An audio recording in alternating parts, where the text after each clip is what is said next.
See. Okay, people. So, all right. I'm ready. Okay. So just get our, again, just try and think of, when we do all these things, try and think of it as something completely natural. Or not like, oh, wow, I'm going to meditate, isn't this special? No, it's just you being you, you know, except we're doing different things at different times. So it's just thinking this 30 little minutes, we're going to be here together to do this little visualization, to then say these little mantras to bless our speech, which is such a powerful practice. And I'll just talk about it first. So get ourselves ready, get our bodies ready, but your body doesn't meditate. It's really important to remember that. Your body doesn't meditate. We're very fixated on our bodies. When we say, I'm meditating, we visualize our body, don't we? Sitting there, looking holy, cross-legged and all the business, right? No, your mind meditates. Your mind can be more holy while you're sitting on the toilet. So your mind is the point. The body, though, has to be in a conducive position. So as we know from over the centuries, you know, it's all the holy beings who've learned to become familiar with their minds, going back to the Buddha, have discovered a certain way for the body to be that is most conducive. So, of course, this is all based on the tantric approach, the Vajrayana model of the mind and the body. And this is why it's important to explain this, because this helps us understand why this practice is so powerful.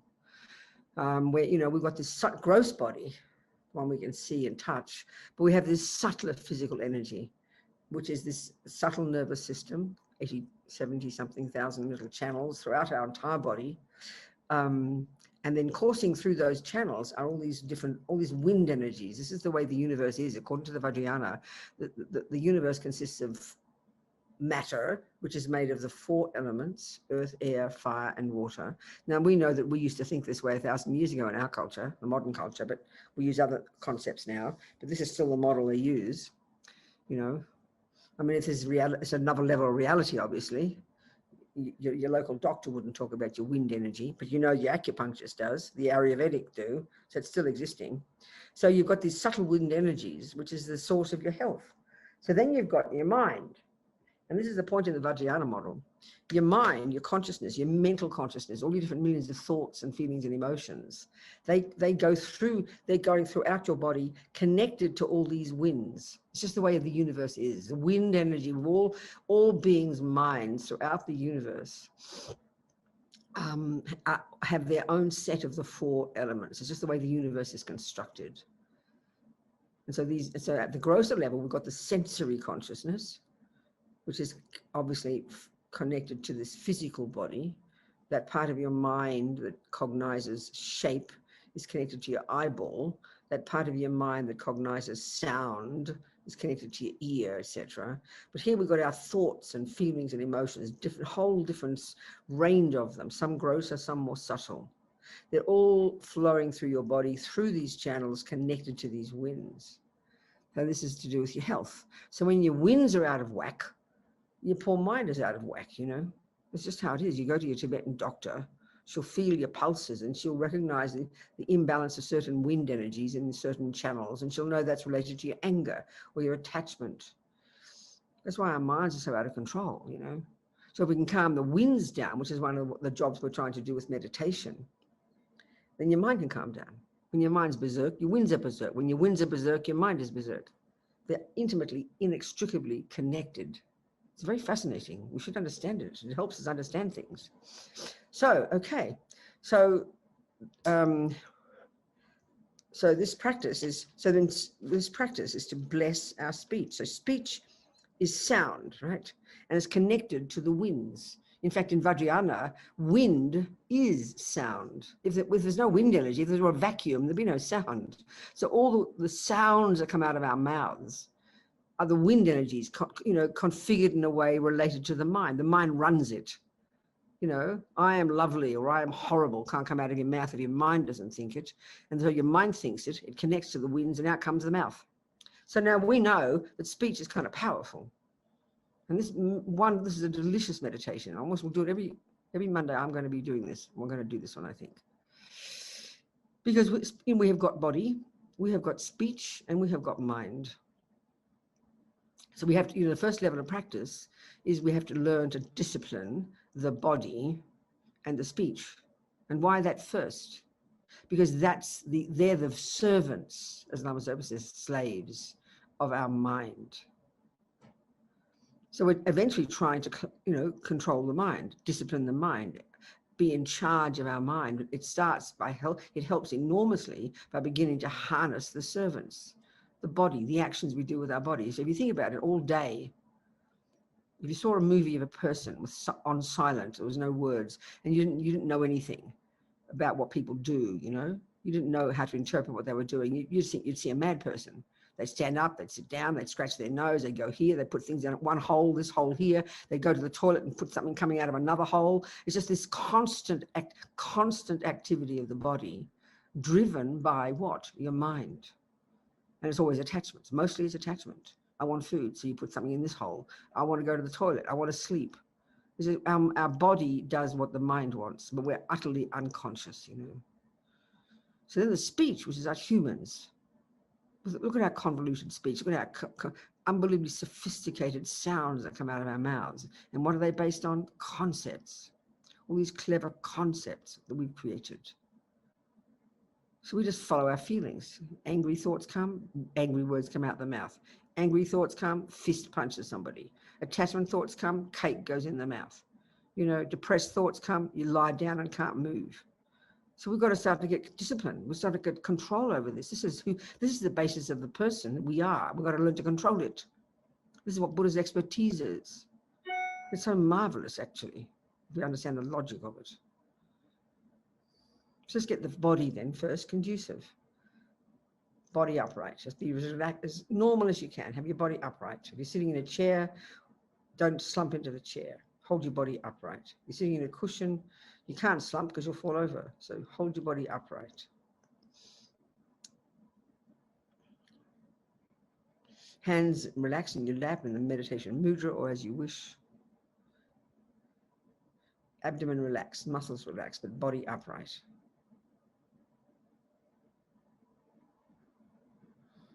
Your head slightly tilted forward, chin tucked in. Lips apart. Tip of the tongue resting behind the top teeth. All the great meditators have found that this prevents you from dribbling. It's very practical. All this is very practical. Of course, if you're meditating a long time. And your eyes looking down as if you're looking along your nose towards the ground. And have it closed, have your lids closed if you like, because we're not good meditators or we get distracted. So just settle into this position very naturally, very comfortably. Your body relaxed. So now, just for like 2 quality minutes, we're going to just pay attention to the sensation at the tip of our nose as the air goes in and out. Just make a strong decision. Like as if you're driving at 100 kilometers an hour on the freeway, you can't afford to not space out. You can't afford not to focus. You die, That sense of urgency, not just, oh, I'm going to meditate, I'll space out. This is not relaxation.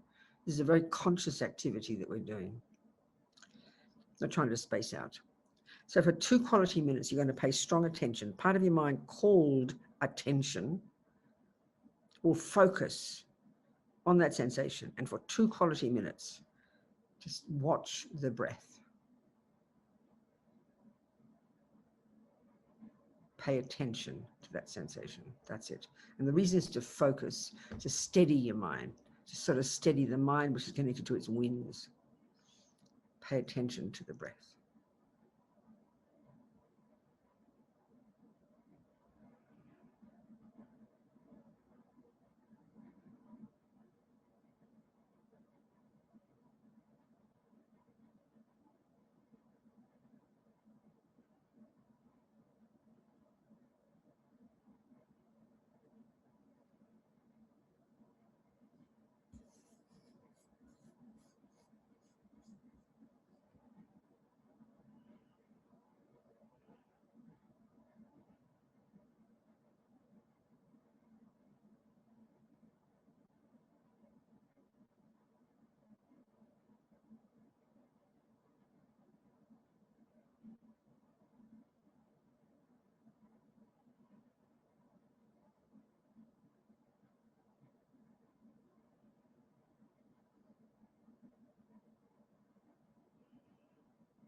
So now Matt can put up the practice for us.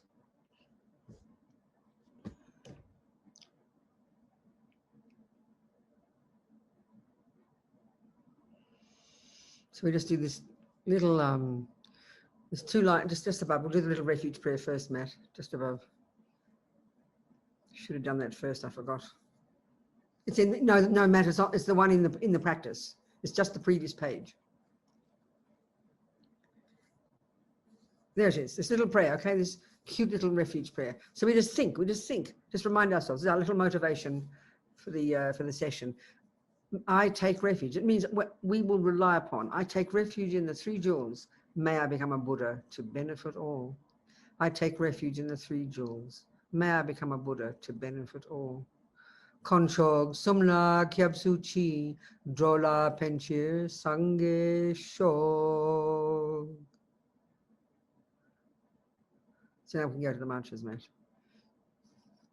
But no, yeah, that's right, exactly. So just you meditate now, you contemplate, and I will read the words slowly, and you visualize as I talk, okay, you people? So just think, okay? So the thing is, with one more thing to explain, all the holy beings in Tibet and going right back to India, they all talk about how the most pure sound is Sanskrit sound, and that's their feeling. So that the Tibetans never translated the mantras. They remain in Sanskrit. You can translate them, of course, but they always keep them in Sanskrit.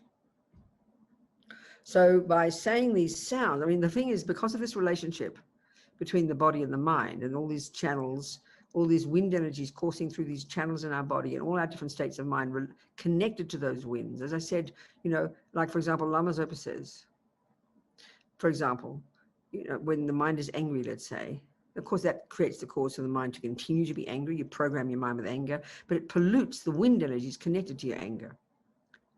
And that's how karmically we create the cause for sick bodies, because our mind creates it. It's not just some accidental thing caused by bad food. Due to past negativity in the mind, which pollutes the wind energies of the future, result is continue to have it, but to have sickness. And then even in turn, eventually, that impacts upon the external elements, which creates this thing of environmental karma, the way the physical world impacts upon us. All of it comes from minds. So we need to purify our mind. And that, of course, one way of purifying the mind is being silent. Just merely not talking is a way to purify your mind, and the wind energies, therefore. But the other way is to say positive words, even if you're just saying only positive words throughout the day. That's coming from positive thoughts, right? Well, those thoughts, you program your mind with those positive thoughts, and you purify your wind energies, which in turn is literally what can cause you good health. This is the logic of karma, the Buddhist view. So here, these Sanskrit sounds, we're going to be reciting the alphabet. It sounds hilarious, but the sounds are so pure, it's said to be. We're going to recite the first, go to the next page. I'll go to the next. No, Matt, you leave it. No, sorry, yes, keep it there. Okay, sorry, I'm just chatting away. So it's fine. So first we're going to recite the vowels. It's very easy, you'll see them. And this helps us purify our body. So then we're going to purify the consonants, and that'll help us purify our speech. And then we're going to recite the dependent related heart mantra, which is related to dependent arising emptiness, and that purifies our mind. So we just, okay. Now I can't find my document. I'm so sorry. I'm really not prepared this morning. Matt, I'm so sorry. You have to, well, if you're going to have the document up, I can't put my document up, so I'll go by the document. So sorry. Forget about having a peaceful meditation this morning. I'm so sorry, you people. Try and just focus. Go back again, Matt. I'm sorry. So you guys just think, and give me page 1. Give me page 1, Matt. First one. So sorry. Okay. All right. So just concentrate. Okay. Now first.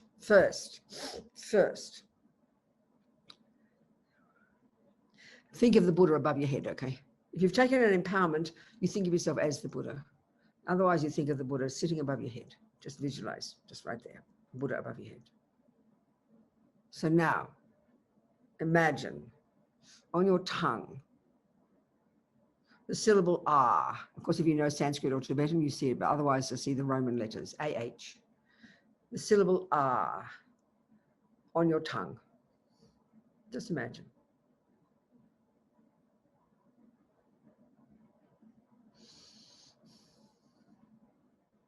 Now you visualize it turns into a moon disc, like a round, flat cushion on your tongue.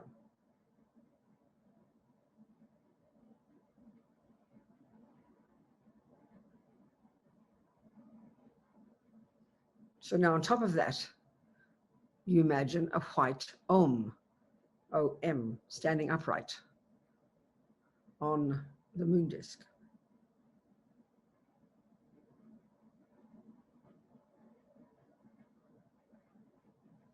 And now you imagine it's surrounded by the white vowels.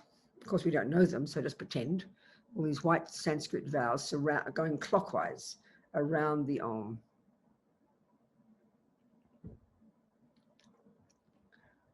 And then surrounding that counterclockwise, you see the consonants, red consonants.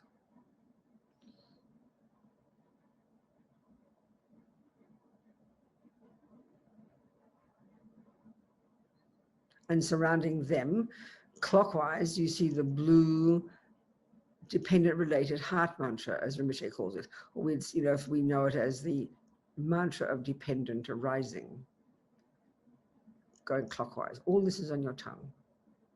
Imagine.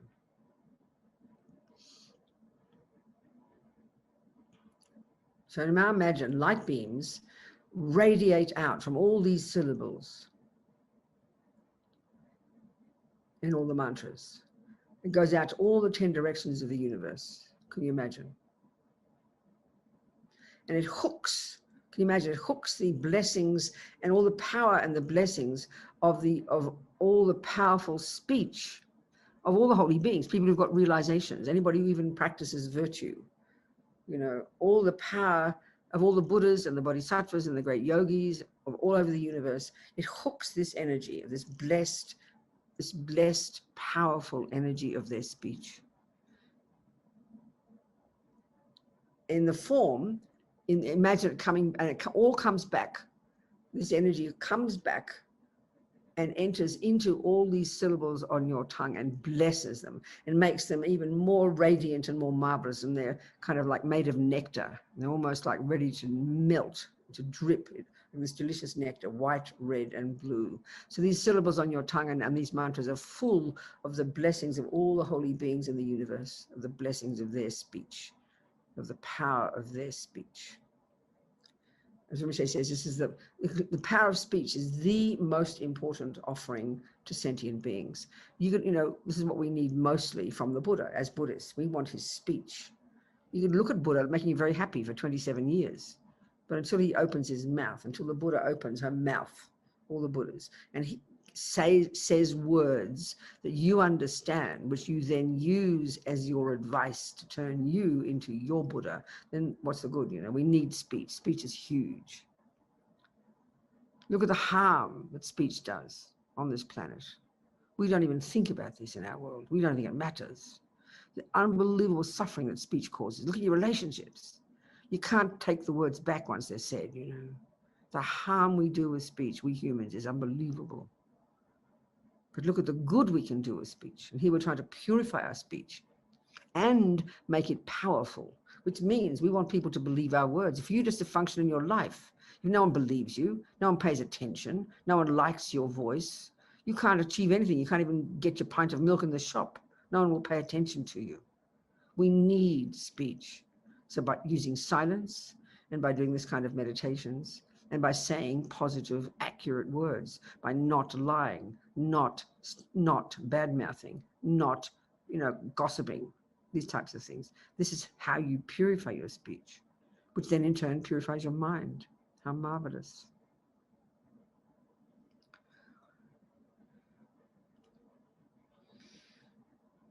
So all this is now the syllables on our tongue are now full of this power of all the marvelous, best, blessed, and powerful speech of all the holy beings around the universe.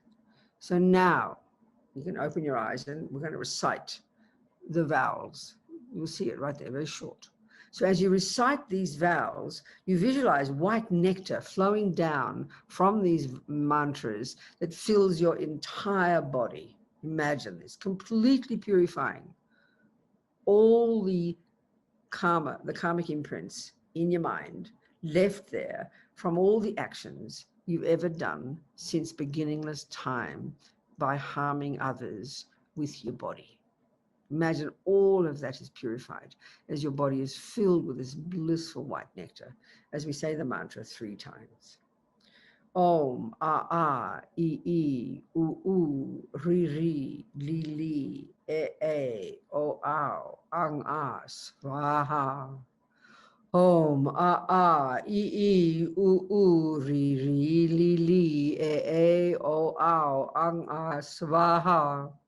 Om, I, U, Ri, Li, O, Ang, Svaha. Totally full of this white nectar, completely purified. Imagine all the imprints left in your mind from all the actions we've ever done with our bodies since beginningless time in countless lives that have harmed sentient beings, completely annihilated by this blissful white nectar.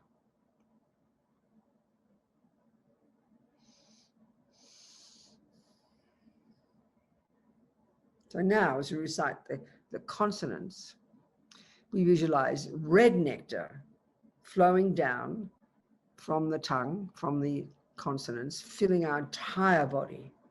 And this time, filling us with this bliss, purifying all the imprints left in our mind from all the harm we've ever done with our ridiculous speech. And of course, it's we humans, you know.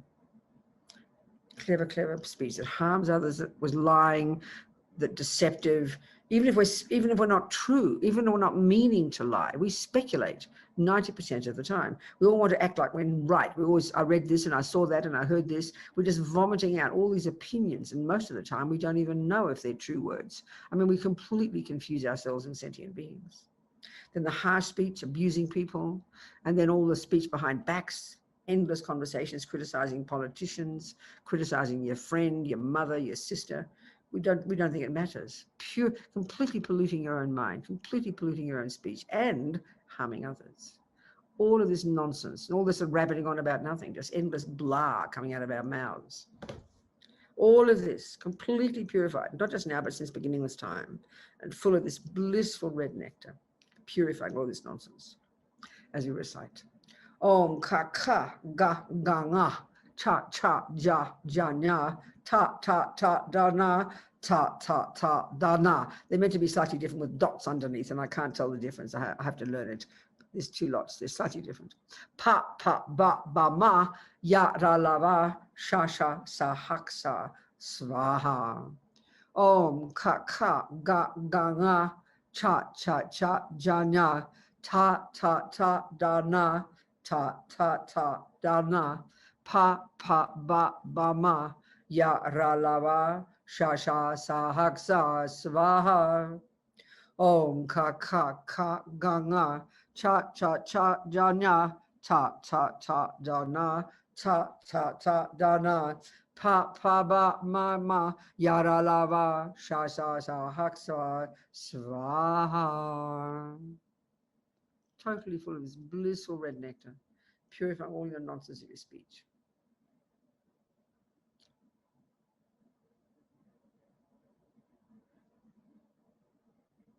Now, as we recite the next one, this blue heart-related dependent related heart mantra, the dependent mantra of dependent arising, which has helped us realize emptiness. Blue nectar beams come from it and fill your entire body. And this time, of course, purifying your mind, all the crazy concepts, all the ridiculous misconceptions, the ego grasping that believes in intrinsic me, which brings so much fear and panic and constant self-obsession. That brings enormous bottomless pit of emotional hunger called attachment to get what that pretend me wants. Then the aversion and panic attack of anger, annoyance, frustration, irritation, despair, depression when it doesn't get what it wants, and all the other thousands of nonsense delusions that come from these 3. All this nonsense in our mind, which is the source of what we do with our body and speech, which is the source of, therefore, our happiness and our suffering, and therefore the source of what we do with our body and speech to benefit others. Well, that's the delusions. They're the source of harming others. So here we imagine all of these delusions completely purified, disappeared, annihilated by this radiant blue nectar filling us. Om ye dharma hetu pabhava hetun teshan tatakato ye vedate shanshayo niroda evam vadi mahashamana ye svaha. Om ye dharma hetu pabhava hetun teshan tatakato ye vedate shanshayo niroda evam vadi mahashamana ye svaha. Om ye dhamma hetu pabhava hetun teshan tatakato yevadat teshan shayo niroda evam vadi mahashamana ye svaha. Totally full of this blue nectar, totally purifying our crazy mind. What a relief.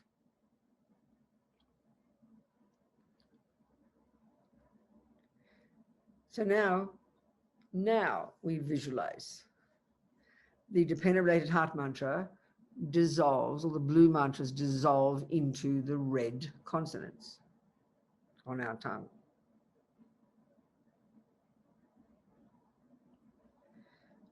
The red consonants dissolve into the white vowels.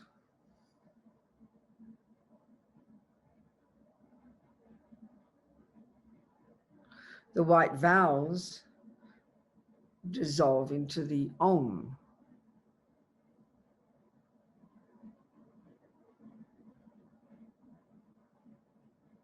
The white Om, oh, maybe it's white, doesn't say it's white, dissolve into the moon disk, the white moon disk on our tongue.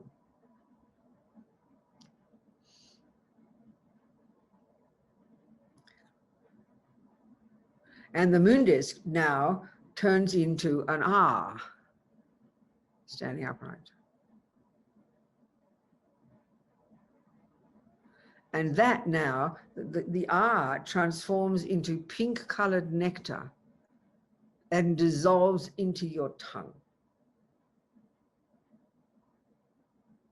And now, as Rinpoche says, you imagine your tongue becomes of indestructible Vajra nature. Vajras mean indestructible, kind of indestructible. Nothing can harm or take away or destroy the power of your speech, the power of your mantra.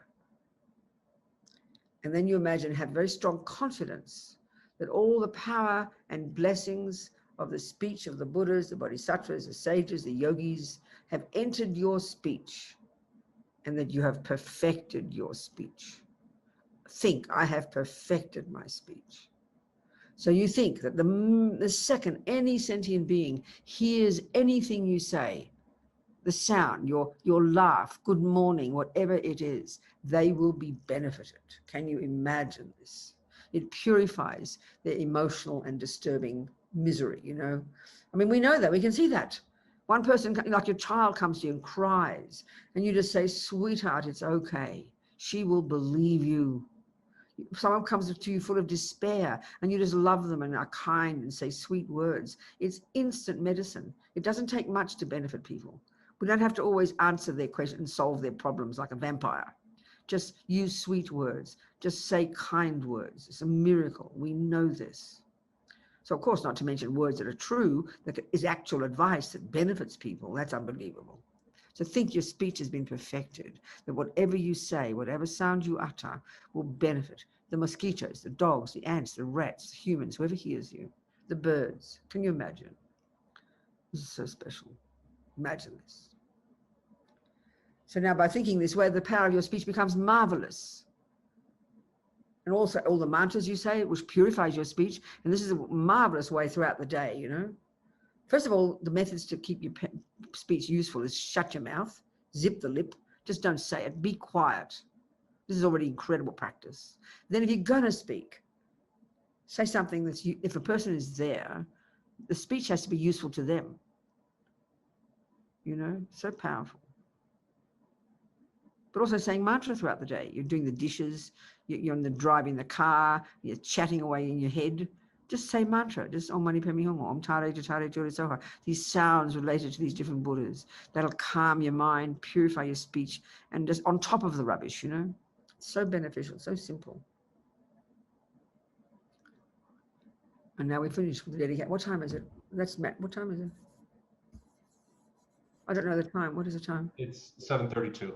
Okay, well, we finish. Perfect timing. So this sweet little dedication prayer. This is the cutest little practice. I love this practice. Listen to this. Who would ever have thought this? May my tongue have all the courage of the ones gone to bliss. I mean, one of the sweetest thoughts you could ever have. May my tongue have all the courage of the ones gone to bliss, the Buddhas. By the power manifesting from these glorified words, may all sentient beings be subdued. And whatever words I say, may all these actions be accomplished. So the words you say that are useful, that are helpful, that you need to get done to do things, may they be accomplished instantly.